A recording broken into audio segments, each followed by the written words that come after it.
Oh, I've got a true insider with me for today's show, Connor Letourneau, enterprise reporter for the San Francisco Chronicle, longtime former beat reporter covering the Golden State Warriors. We're going to break down some of what's going on behind the scenes and more specifically, the long-term future of the Warriors. Is Draymond Green going to be a part of it? Who else is going to be a part of it? We're going to break all that down next, plus recap some good news about the Warriors opening night. They play the Nuggets Friday. That should be a big game. Should be fun. This is Locked On Warriors. You are Locked On Warriors, your daily Golden State Warriors podcast. Part of the Locked On Podcast Network, your team every day.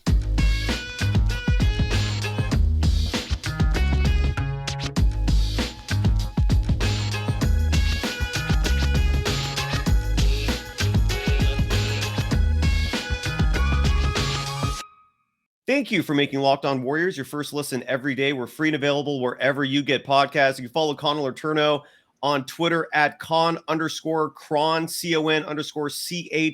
CON_CHRON. You can follow me, Cyrus Saatsaz, on Twitter at DogSurfRoadshow. Connor, I read a column you wrote a few days ago about the future of Draymond Green, and more specifically, how likely with these contract extensions given to Andrew Wiggins, given to Jordan Poole, that Draymond probably will not be a long-term fixture with his team unless he can perhaps, and I'm putting this in my words, unless he can perhaps supplant his ego and maybe accept less money. But even then, that might create a whole myriad of new issues because he would have to be playing with a lot of people making more money than him. It was a great article. Long story short, summarize it and tell me what you think is going to be the future of Draymond Green with the Golden State Warriors. Yeah, so in the wake of the Poole and Wiggins extensions, I really just wanted to get right at the crux of the issue, which was Draymond's future. And so I just, in that column, tried to very efficiently explain all the different layers. And like you kind of touched upon, it is very multifaceted. There's a lot of factors here. It's very fascinating to me. But the bottom line is that that Draymond punch, did have repercussions that could extend into the roster building going forward. I'm not saying that if Draymond's not with the team past the season, it'll be solely because of the punch, but it's just one of many factors. And so the brass tacks of it is that by signing Poole and Wiggins to those huge extensions, the Warriors basically ensured that they will not be able to afford Draymond Green next season. And by the 2023-24 season, even if he obviously opts into his player option, his player options for 27.6 mil, that would end up putting the Warriors total payroll with salary and luxury taxes north of $500 million. That's just not a number that they're going to approach. They've made it very clear that's a no-no, even for a team as profitable as themselves. $500 million is just not, it's like cartoonish. I mean, it's just it's not real. They want to get that number closer to 400 million. And honestly, the only realistic way for them to do that is to either part with Draymond or Clay. Those are the only two really big contracts outside of the guys we know they're not going to get rid of now, which are Wiggins, Poole, and Steph Curry. The only other option, if they really wanted to keep Draymond and Clay, would be to cut money everywhere else. I mean, we're talking about getting rid of Kevon Looney, all the depth on the team, not picking up the player options for James Wiseman and or Jonathan Kuminga. I mean, that's just not an option for them because you would end up cratering your depth. You would end up ruining your long-term future that you've worked so hard to build.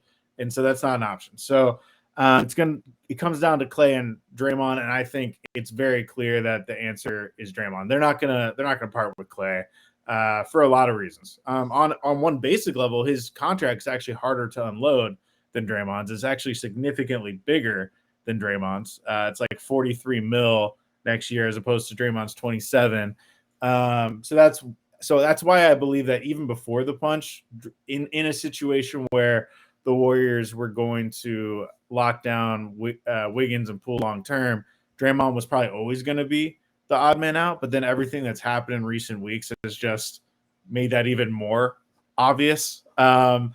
And so it's going to be really interesting because Draymond still does have some leverage here. Obviously, he can opt in to that player option. And if that happens, the Warriors basically have to try to figure out a trade because they can't pay him that. The other interesting thing that could happen, as you kind of touched upon, is if everything ends up going great this season. If they put the drama aside, they win a title, Draymond wins Defensive Player of the Year, the Warriors decide they really want to keep him around, they can talk to him about not opting into his player option and reworking a deal where, maybe it's like 4 years, 60 mil, something like that, front loaded. So it's like at a more palatable per year number for the Warriors, but he's still getting more money if you talk about the length of that contract. I think that's unlikely, though. I think the odds are he's probably going to be traded this next summer. I think that, and there's a few teams that make sense. The most obvious one to me is Detroit. Same. I'm totally with you. I proposed actually a trade proposal when the punch first happened, and we were uncertain about how everything was going to unfold. I saw Detroit as a great trade partner. I saw Sadiq Bey and Bogdanovich matching up salaries for him. But I digress. The main point is you're not going to trade him to a Western Conference team. Why would you do that? So you got to look at Eastern Conference teams, and Detroit makes perfect sense. Hometown, an opportunity to bring a leadership role as a multi-champion to players like Cade Cunningham and that other young core. Your colleague also, Scott just to build off your point, Cyrus. Yeah. They are in desperate need of a power forward. They've been in a desperate need of a power forward for a long time. They really don't have a power forward on that roster, at least a starting caliber one. Right. Bogdanovich is playing the 4 for them, but he's not really a 4. Right. They kind of like you alluded to. I think the timing would work out because I think this year they're going to be better. They have a bunch of good young pieces. Going into next season, they could be knocking on the door of the playoffs. They can pitch it to Draymond as, hey, man, come in, be the vet to our good young guys like Cunningham and Ivy and bring your hometown team back to the playoffs. To me, that makes so much sense, but this is a lot of speculation at this point. The bottom line is that his future with the Warriors is probably numbered. That's crazy, man. And I loved your column because you really tackled like all variables. You included the fact that Stephen Curry in that first press conference, which, as a friendly reminder, happened before the video was leaked. Steph hasn't really talked about it at all since the video was leaked. And his instant reaction, and I thought you nailed it perfectly, was annoyance. Like he was peeved. Normally he comes out in full support of Draymond. Draymond's his enforcer, his bodyguard, on and maybe off the court. So I think that plays a huge part in this. Like, how is Steph going to feel about the team trading him? It's a lot is going to depend on this season, right? I mean, so much of what we talk about could be moot. I want to also get into what your colleague Scott Osler wrote about that documentary, the Draymond documentary that aired on TNT, because it's easy to forget as well that Draymond also has a job with TNT I don't even know what his role is as a personality. He's not a reporter, right? He's just a talent, I guess. But that documentary rubbed a lot of people the wrong way, and I would love to get your insights on you and your colleague Scott Osler's take on that. Just because it felt like he was garnering sympathy, or he was trying to make it about him. It was just weird. We'll talk about that in just a second. I first got to give some love to a longtime sponsor of this program, BetOnline. And Jimmy Shapiro, the president of BetOnline, who emails me all sorts of interesting tidbits. He has a line, and I love your insights on this, Connor, on the first head coach who's going to be fired. And Steve Nash is the favorite. Doc Rivers of the 76ers is second. This follows with Dwayne Casey of the Pistons, Tom Thibodeau of the Knicks, and Billy Donovan, Chauncey Billups, and Nate McMillan rounding out your top 5, I guess, top 6, whatever that is. The Nets looked awful last night, and I love the NBA season is back. They look like trash, and I do not see that team doing anything this year. Any inklings from you on which of those head coaches could get fired first, and just any additional? I mean, listening to that list, the only one that I would feel pretty confident getting fired midseason would be Steve Nash. Yeah. Um, He's never shown me anything as a head coach. Anything. I mean, in fairness to him, it's such a dysfunctional situation there. A lot of coaching in the NBA is really about the roster and who you have and the personalities in the locker room. Kevin Durant has not done him any favors. And when you have your star player, your two star players, Kevin Durant and Kyrie Irving, being as kind of dysfunctional and dramatic as they are, it makes it really hard as a coach, especially a coach who has never really coached at any level, right? At all. I mean, the closest he came to coaching was being a very, very, very part-time consultant for the Warriors. And his role was basically he would show up to a practice once every couple months and help out. That was, it was like, I don't even want to call it like a role with the team because it was so part-time. Yeah, I mean, it was a leap of faith on their part hiring him. I actually liked the hire at first for a bunch of reasons. A lot of people did. Yeah. It's just a tough situation for him. Well, I guess my question then is, as a follow-up, why is Steve Nash staying? Like, if I was Steve Nash and I mean, I don't know what his finances are, but he made a lot of money playing. I mean, I don't, it's hard to imagine he's staying because of the guaranteed money. It's like, why would you stay and continue coaching? If you give up right now, you might have a hard time getting another opportunity as a head coach in the NBA, even with the amount of cachet Steve Nash has built up. He's got to kind of see this through a little bit and do his best to turn things around, or else he might not have another opportunity. And my guess is that given the fact that he agreed to take this job in the first place, which honestly I was surprised he took the job in the first place. Yeah. But the fact that he did shows that he's committed and wants to do it. So I don't blame him for trying to see it through. Here's another. There's so many odds you can bet on just by going to BetOnline. Here's one that's very relevant to what we're talking about. I didn't see this initially. What will happen first? Will Draymond Green fight a teammate? The odds are plus 250. Or will Draymond Green get traded minus 400? Your thoughts on that? What's the definition of fight? Because the word, fist punch. I'm not sure he's gonna throw another fist punch, but I could see some skirmishes at practice.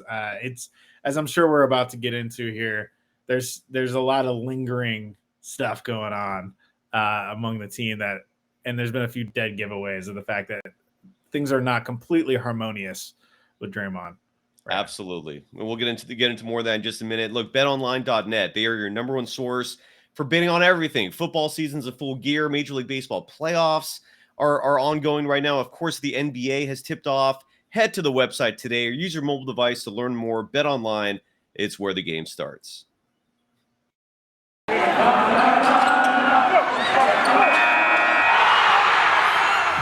are Locked On Warriors, your daily Golden State Warriors podcast. Part of the Locked On Podcast Network, your team every day.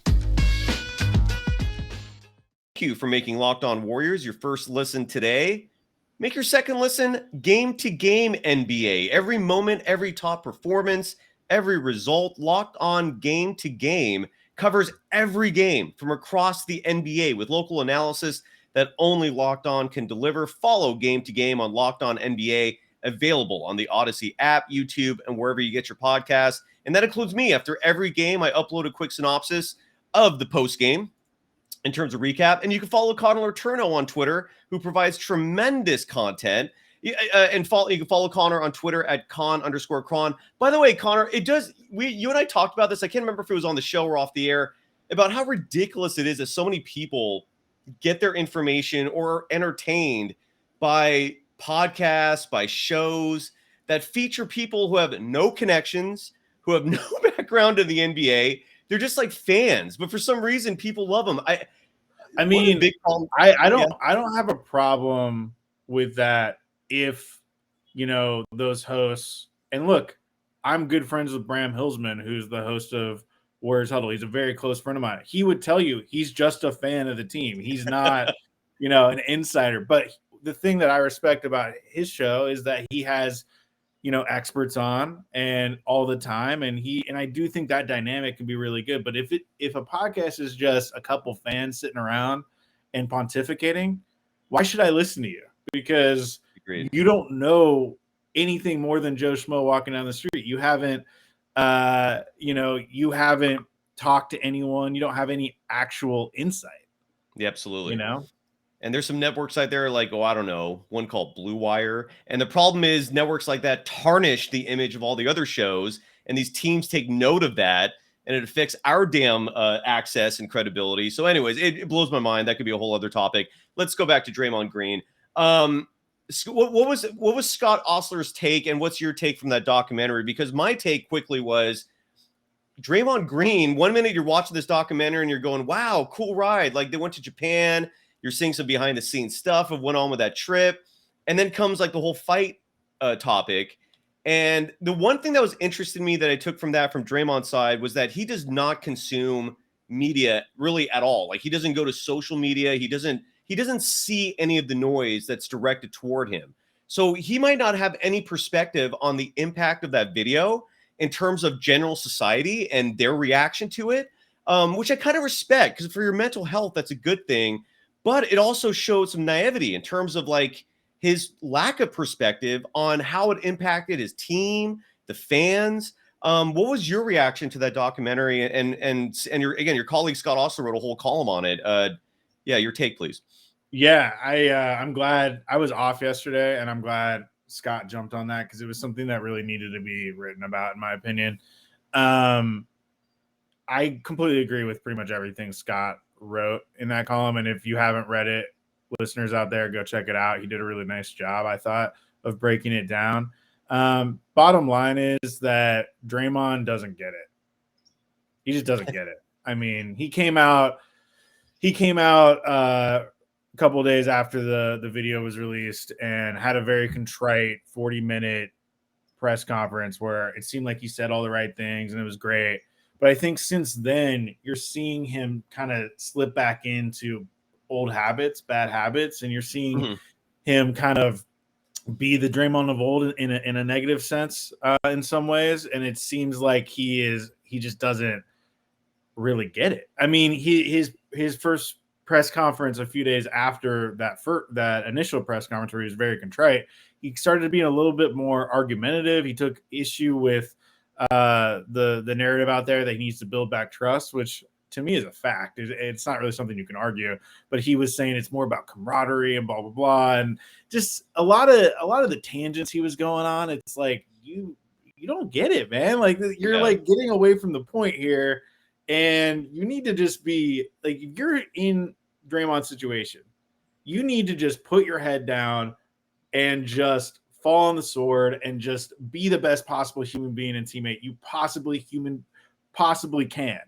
That's your only real option. Yet it seems like he's getting caught up in all these other things, and it's like, what are you doing here? And honestly, I found the documentary that ran right before the season opener a little disturbing, because also, it was just tone deaf. I mean, he was acting like he was the victim. He's got this really dramatic lighting, and he's like talking about how he's going to prove everyone wrong, and how he's using all this as a motivating factor. And it's like, on one hand, I kind of understand that, but let's not forget the fact that you caused all this. Yeah. And there's no mention of that. There's no acknowledgement of that.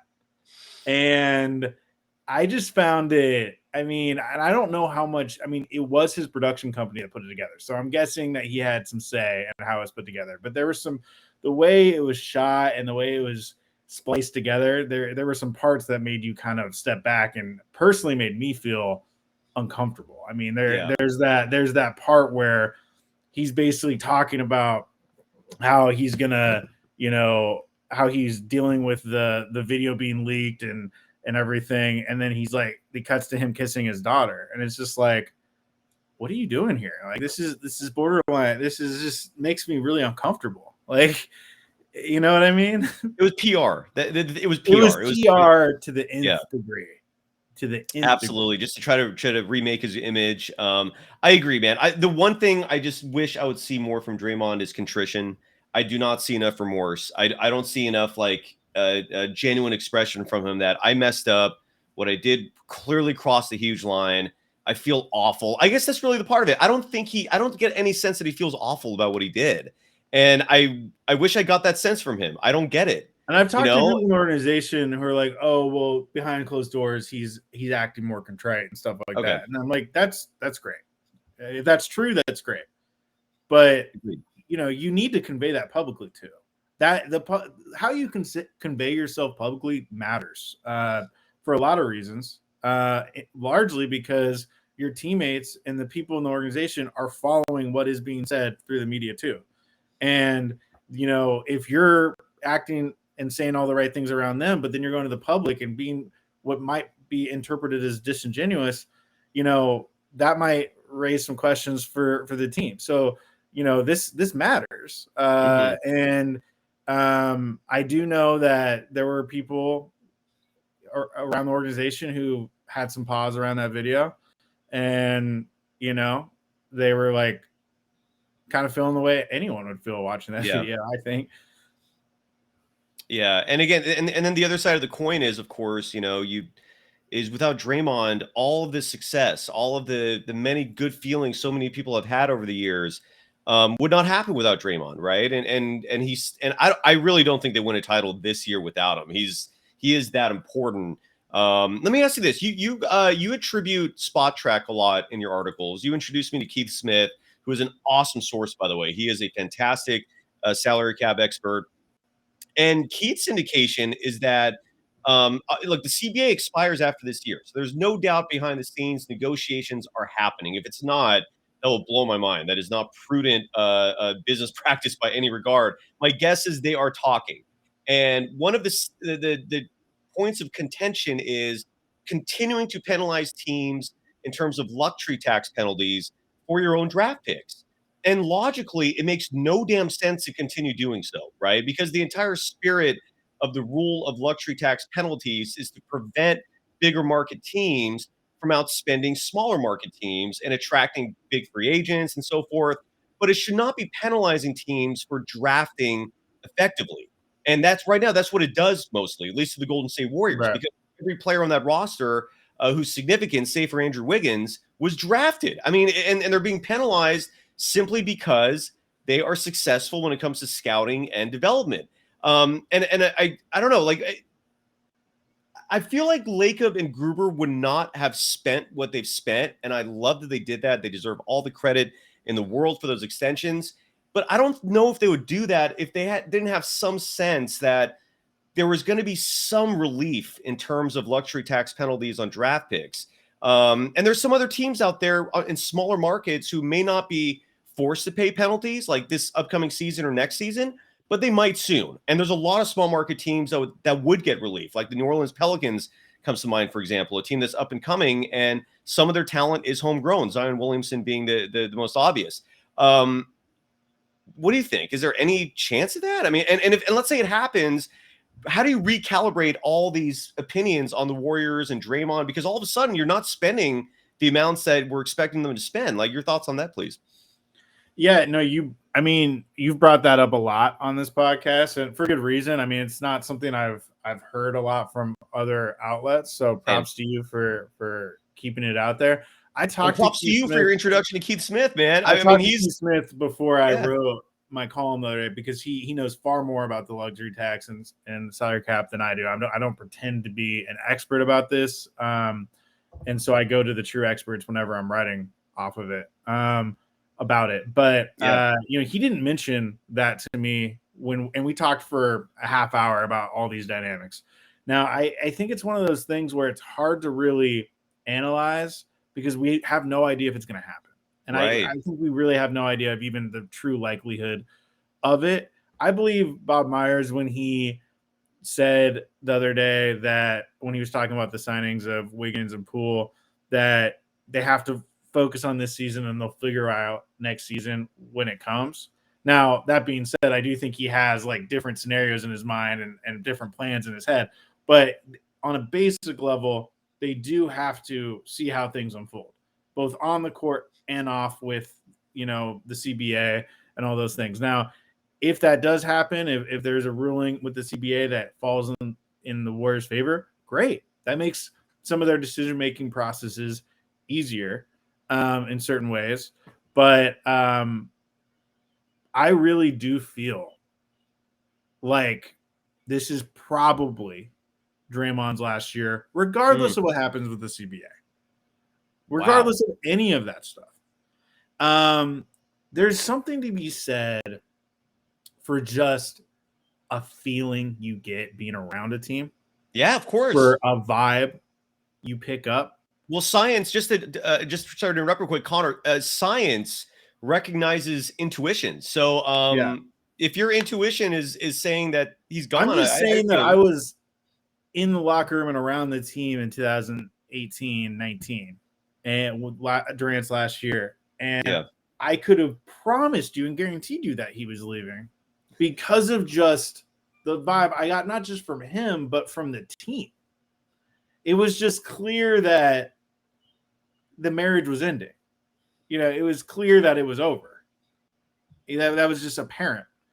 And I'm not going to go as far as to say that it's quite at that level yet, but I'm definitely starting to pick up some of those vibes. Like, it just feels like it's this is the beginning of the end. And I think anyone who's paying attention can kind of pick up on that. You don't even have to be in the locker room. I mean, there were some things just in the opener, like that kind of awkward interaction he had with LeBron, I think in the third quarter. I was going to bring that up. Yeah.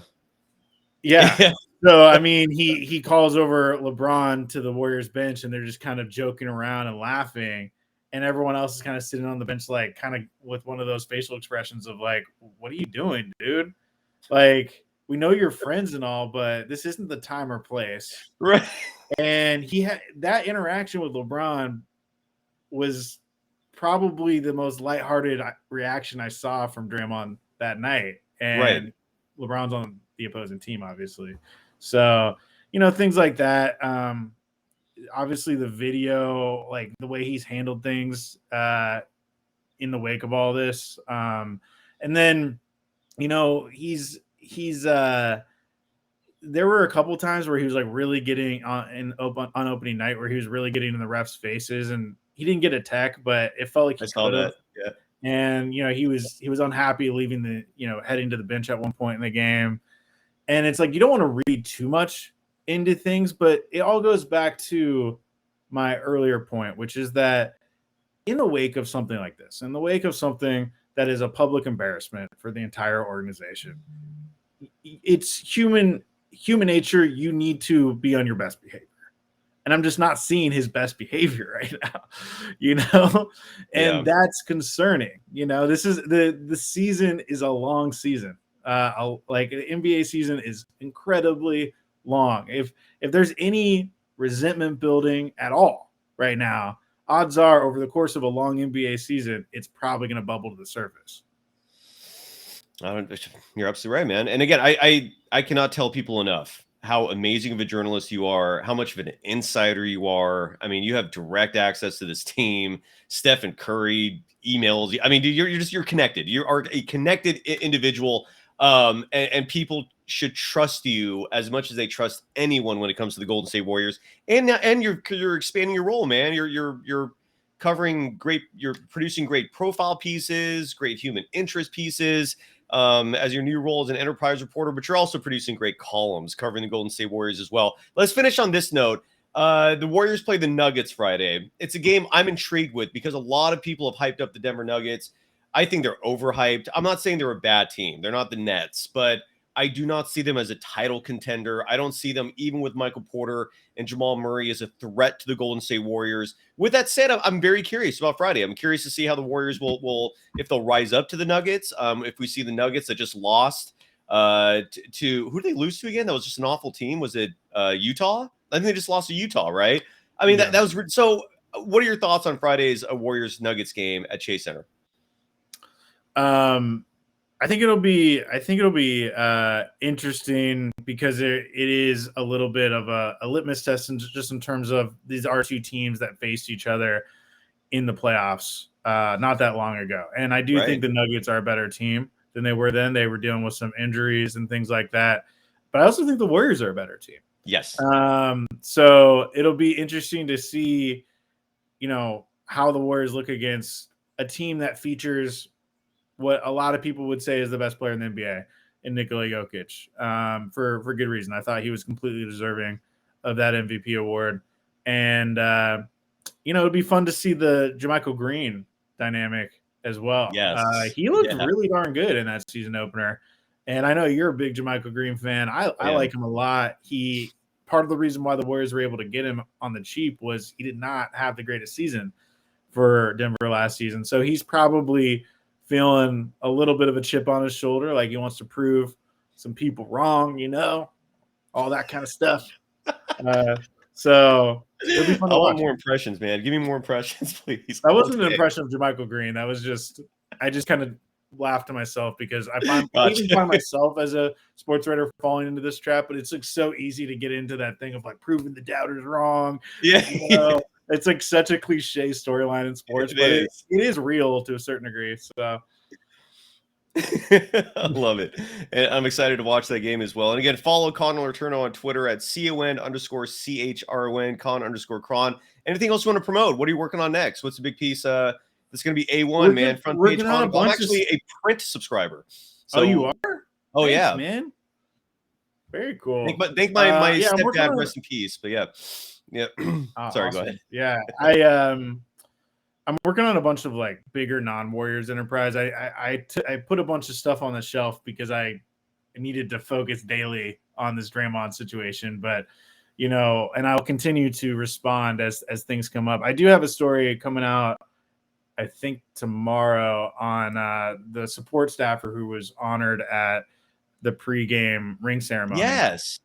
Which was kind of a cool moment, like to have the support staffer who the average fan would have no idea who she is, called up on stage like that. And she had no idea. So I'm just kind of getting into her story a little bit. That's more of a daily piece, but I'm also working on some bigger stuff as well. Nice. Yeah, and you're referring to, I forgot her name, but Stephen Nania. Curry. Yeah. What is it? Her name's Nania. She's been with the team like 20 years. And Stephen Curry brought her out during the ring ceremony, and then Marcus Thompson raised awareness of that initially. At least that's what I saw on Twitter. And then I'm looking forward to reading that, man, because I never even heard of her, but I'm sure you were familiar with her, right? I knew of her. I've never actually spoken to her before, but I know she is an important person in the organization. Yeah. Yeah. It's crazy how many moving pieces there are in the Golden State Warriors operation. It's crazy. There are so many human beings involved in everything that goes on behind the scenes. It's wild, man. It really is wild. So kudos. They have hundreds of employees at this point. Hundreds, yeah. I mean, and there's so many people on the business side who matter a lot, who, Warriors fans don't think about because they really only think about the basketball side. Right.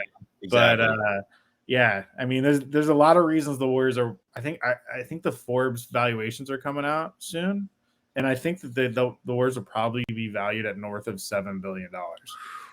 Damn. And there's a lot of reasons that they're valued at $7 billion that go beyond just basketball. So waterfront property, baby. That's a huge part of it. So, all right, man. Thank you so much as always, Connor. And I'll be back tomorrow with Kylan Mills to preview Warriors Nuggets. Until then, thank you, everyone. Take care. Thanks, Connor. Later. Of course. Thank you.